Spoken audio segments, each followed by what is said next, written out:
Okay, let's unpack this. We're diving deep into a stack of sources about the Somerton Man case, Hmm. focusing specifically on the twisting timeline of events and the critical pieces of evidence that have fueled this mystery for, what, over 70 years now. Yeah, it's an incredible story, and it begins just shrouded in uncertainty. You got to picture it. December 1st, 1948, Adelaide, South Australia. Right. A man is found dead on Somerton Beach. He's well-dressed, but no ID. No obvious cause of death. Just a complete enigma right there at the edge of the water.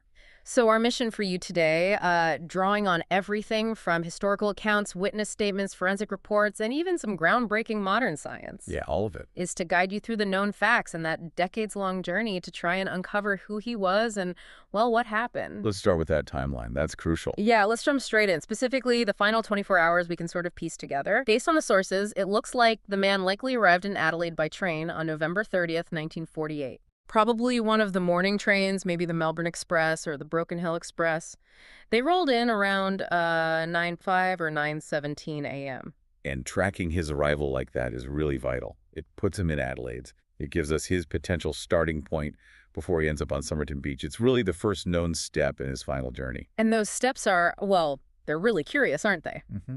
Later that morning, sometime between 11 a.m. and noon, he deposits a brown suitcase at the Adelaide Railway Station cloakroom. Okay, got a ticket for it. Yeah, ticket G52703. But then, almost immediately, like around 11:15 a.m., he buys a one-way train ticket to Henley Beach. But he ends up on Somerton Beach, which is south. Henley's north. Exactly. He never used the Henley Beach ticket. Instead, he took a bus ticket, CB88708, heading not north to Henley, but south towards Glenelg, which is right near Somerton. Wow. Okay, so this change in plans.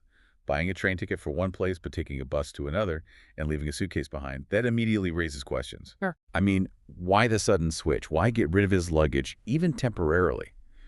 It suggests either, I don't know, a very specific intention, maybe he didn't need those things right then, or maybe something unexpected happened that completely altered his path. Right. Then, as evening falls on November 30th, people start seeing him on Somerton Beach itself. Around 7 p.m., a couple, the Lyons, saw him lying near the seawall. How was he positioned? Head propped up, legs crossed. They actually thought they saw his arm move slightly.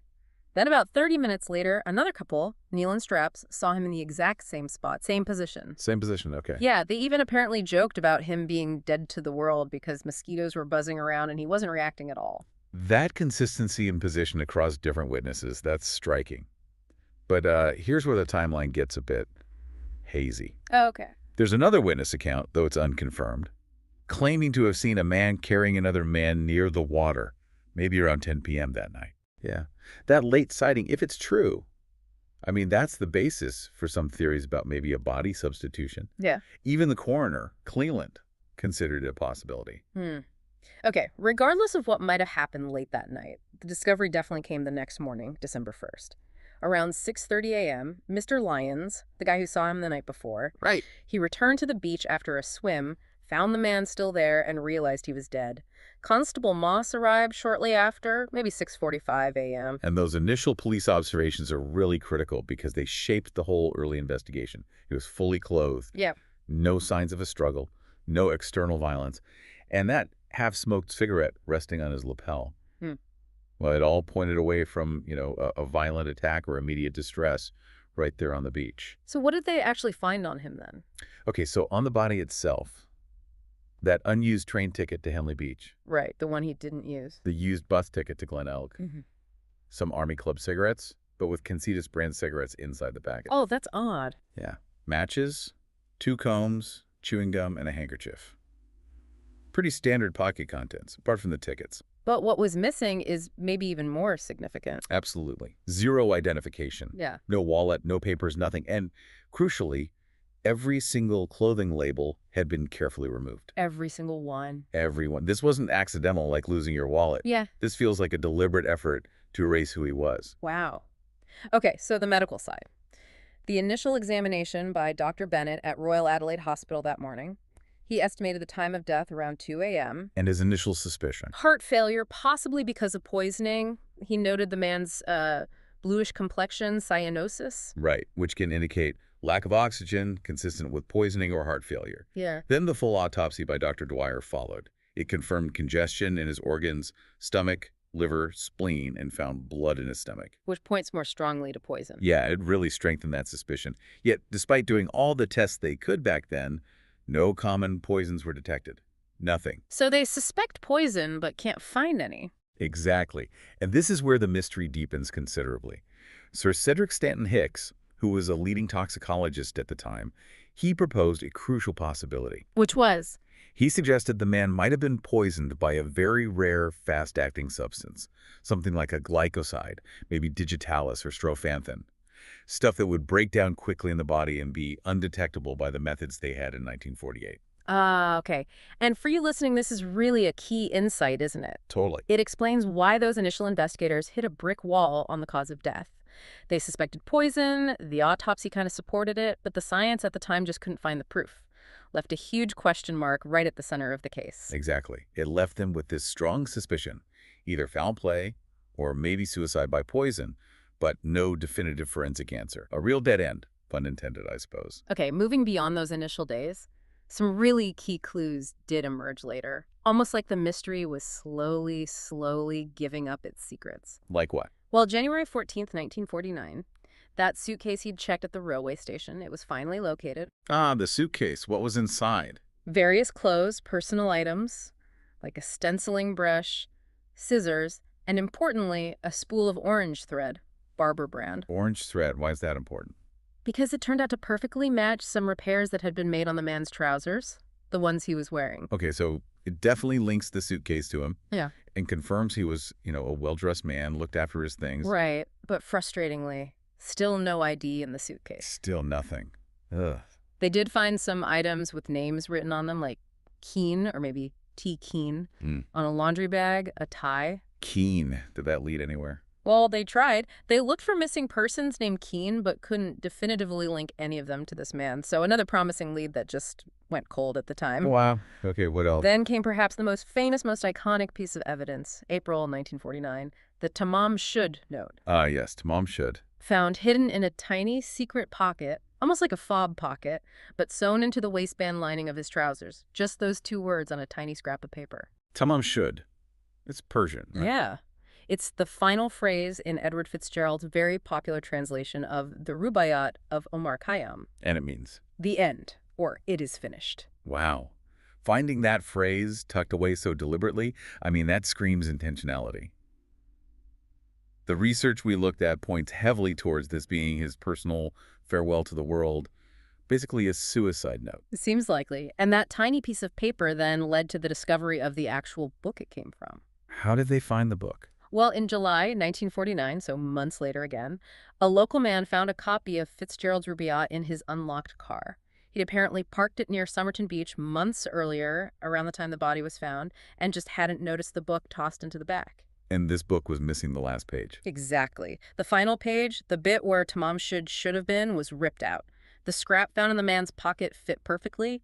This was the book. Incredible. And there was more with the book, wasn't there? Yeah, on the back cover, investigators found two more things scrawled in pencil, a phone number and a series of letters, like a code. Okay, the phone number. Who did that belong to? It led police to Jessica Thompson, a nurse who lived very close to Somerton Beach where the body was found. Oh, proximity. Interesting. Any other connection? Well, she had a connection, or at least knew of, a Lieutenant Alfred Boxall, and he apparently carried a copy of the Rubaiyat during World War II, one she might have given him. Okay, so maybe this was Boxall. Did they track him down? They did. But another dead end, at least back then. Boxall was found alive and well, and his copy of the Rubaiyat was confirmed to be intact. No missing pages. Huh. So not Boxall. What about Thompson herself? She was reportedly quite evasive when questioned. Some sources say she almost fainted when shown the plaster cast of the man's face. That evasiveness, plus living so close, well, it left a cloud of suspicion that lingered for decades, even though no concrete link was ever proven between her and the Somerton man. Right. Another trail that just sort of faded out at the time. So that leaves the letters on the back of the book, the code. Exactly. For years, everyone speculated it was some kind of elaborate spy code. Cold War paranoia was starting. Spies were everywhere. Sure. Makes sense for the time. But what does modern analysis say? This is where it gets really fascinating. Using computational techniques, the research we reviewed analyzed the structure, the patterns of these letters. Yeah. The statistical tests strongly suggest it's much more likely to be just a string of initial letters of words, rather than a complex cryptographic cipher from that period. They checked known codes from the 1940s. None of them fit. So not likely a Visionaire cipher or something like that. Seems unlikely. I mean, theoretically, it could be a complex one-time pad cipher, but you'd need the original key text, which has never been found, making it highly improbable. Okay, so if it's initial letters, initials of what? Well, the research really shifts the thinking here, away from espionage towards something far more, well, mundane, ordinary. Mundane. How Yeah. so? The analysis points towards it being a pedestrian aid memoir, like a personal shorthand note. Okay, like what kind of note? The sources suggest several possibilities. It could be as simple as, say, listing the initial letters of the names of horses he planned to bet on. Right, like a betting slip reminder. Or maybe an acrostic, the first letters of lines from a song or a poem he knew well. Maybe something he even wrote himself. Or given the travel tickets and changes of plan. Exactly. It could be a route map, maybe directions somebody gave him over the phone, just jotted down quickly, turn left X, go straight on, that sort of thing. Or even, like you said, maybe representing train journeys or stops over several days. If he was traveling for work, like a salesman or a repair engineer, These mundane possibilities fit the analysis much better than a complex spy code. The research suggests the real message, if you want to call it that, is more likely the tamam shud phrase itself. his final statement. Yeah, his personal final statement. And that really reframes how you look at that crucial piece of evidence, doesn't it? Absolutely. It shifts it from potential international intrigue to something deeply personal, possibly quite sad, a private note to self, perhaps. It completely changes the feel of the mystery. Okay, let's leap forward decades now. Modern era, how science finally started to unravel this. And a key, kind of unlikely piece of evidence was that plaster death mask they made months after he was found. Right. But the mask was still a potential source of biological material. It also allowed for attempts at facial reconstruction over the years. Yeah, I remember seeing those. There was a portrait artist, a police sketch artist. And eventually an AI reconstruction by Daniel Vauchart, which the researchers we read noted was probably the best likeness. But the real breakthrough material came from hairs. Hairs from the mask. Yes, hairs embedded in the plaster mask. Painstakingly extracted by Professor Abick's team, including researcher Jeanette Edson back around 2012. She managed to get both roots and shafts. Okay, and DNA comes from hair roots, right? Traditionally, yes. For years, forensic DNA analysis focused on the root, thinking it had the most viable DNA. Initial attempts using mitochondrial DNA from a root sample, first in 2015, then refined in 2018. Did that work? It gave them a broad maternal lineage, haplotype H initially, then narrowed down to H4A1A1A. But mitochondrial DNA, you only get that from your mother. It's shared by many people. It wasn't specific enough for genealogical databases like GED Match, which need autosomal DNA from both parents. So the traditional methods kind of hit the same wall the original investigation did, promising but no final answer. Exactly. Until what the source calls a desperate move in 2022. After the best root sample failed to yield enough autosomal DNA, they sent a rootless hair shaft to Astria Forensics, a lab specializing in degraded samples. A rootless shaft? I thought the DNA was in the root. That was the conventional wisdom. But this is where everything changed. Okay. That single rootless hair shaft yielded an astonishing 2 million SNPs. 2 million? Now. From a rootless hair from 1948. How? It's revolutionary, especially for forensic genealogy on old samples. And here's the counterintuitive part. It worked because it was a hair shaft. The keratin protein in the shaft is incredibly tough. It protected the DNA fragments inside over all those decades. Wow. And these tiny fragmented DNA pieces, maybe 50 to 150 base pairs long, they're perfect for analyzing SNPs, single nucleotide polymorphisms, those tiny variations that make us unique. This is different from traditional crime forensics, which usually looks for longer repeating sections called STRs, maybe 80 to 450 base pairs long.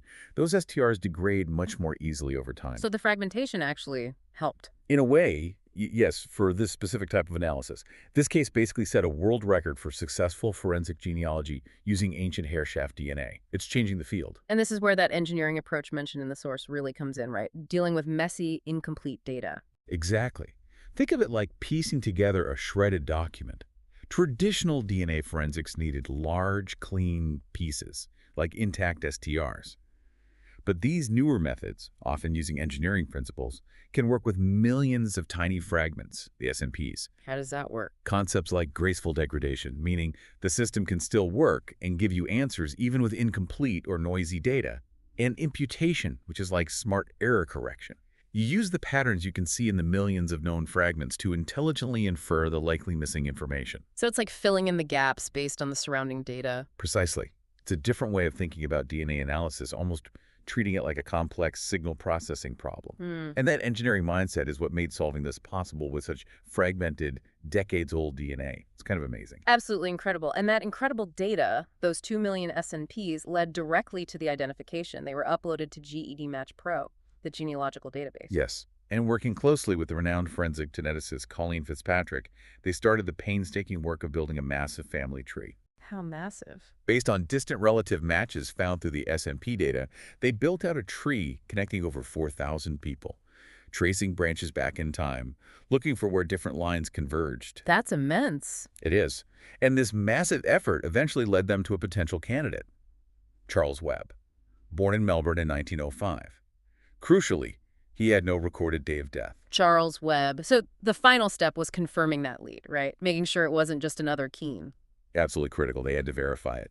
They managed to locate living descendants of Charles Webb's siblings. And get DNA samples from them. Exactly. And the source highlights the specific date, July 22, 2022, as the champagne moment. Why?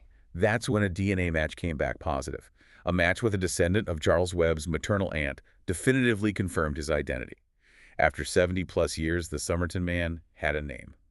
Charles Webb. Wow, just incredible. It's worth noting, too, the police had ordered an exhumation of the Somerton Man's body back in late 2021. Right, they were pursuing their own lines of inquiry. And while they hadn't, at the time the source was written, officially confirmed the research team's finding publicly, they did issue a statement saying they were cautiously optimistic about the identification of Webb. Which really validates the groundbreaking work Abbott, Fitzpatrick, and the whole team had done. It was an amazing piece of forensic genealogy. So, based on the sources, what do we now actually know about Charles Webb, the person?